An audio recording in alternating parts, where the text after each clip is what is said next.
बा मैया के सिंगार। आरे आरे मालिन, आरे आरे मालिन, करे के बा मैया के सिंगार। चंपा चमेली नाही लइह फूल बेली, ले ले अइह ओढ़ौल के हार। ए मालिन आवतारी मैया जी हमार।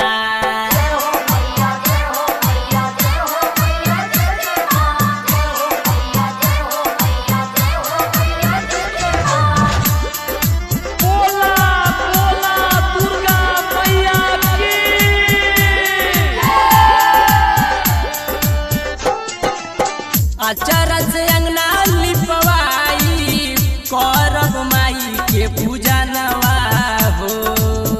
9 दिन पाठ कहवाई, धरब हमहु ध्यानवा हो।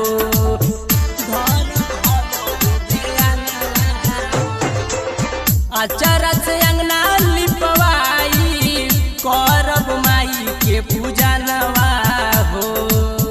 9 दिन पाठ कहवाई, धरब हमहु ध्यानवा हो।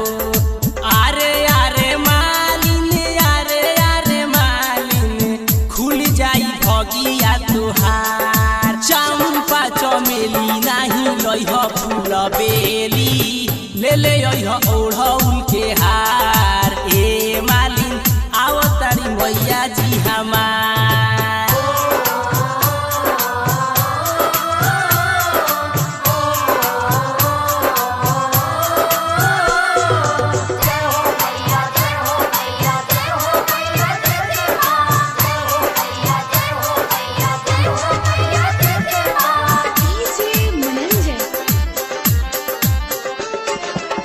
अहिरु के पुतावा से दूधावा, गैया के मांगाइम हो। चाना अमृत हमहु बनाई के, दुनो टाइम भोगावा लगाई हो।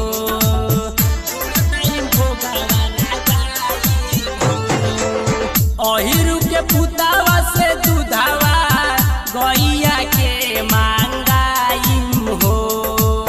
चाना अमृत हमहु बनाई के, दुनो टाइम भोगावा लगाई हो।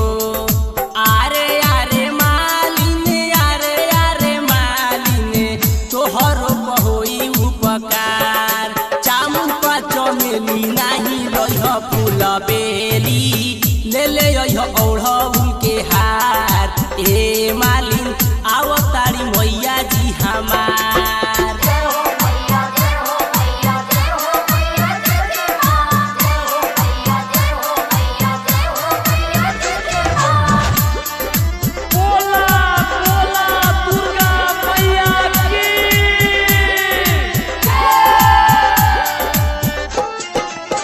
अपना बोलमुआ के भेजम, लइहे लाली चुनरिया हो।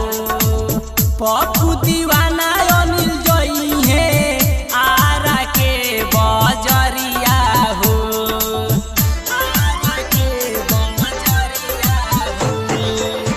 अपना बोलमुआ के भेजम, लइहे लाली चुनरिया हो। पप्पू दीवाना जगदीशपुर बजरिया हो। आरे आरे मालिन, आरे आरे मालिन, सुन कहतानी बारंबार। चंपा चमेली नाही लइह फूल बेली, ले ले अइह ओढ़ौल के हार। ए मालिन आवतारी मैया जी हमार। आरे आरे मालिन, आरे आरे मालिन, करे के बा मैया के सिंगार। आरे आरे मालिन, आरे आरे मालिन, करे के बा मैया के सिंगार। चंपा चमेली नाही लइह फूल बेली, ले ले अइह ओढ़ौल के हार। ए मालिन आवतारी मैया जी हमार। ए मालिन आवतारी मैया जी हमार।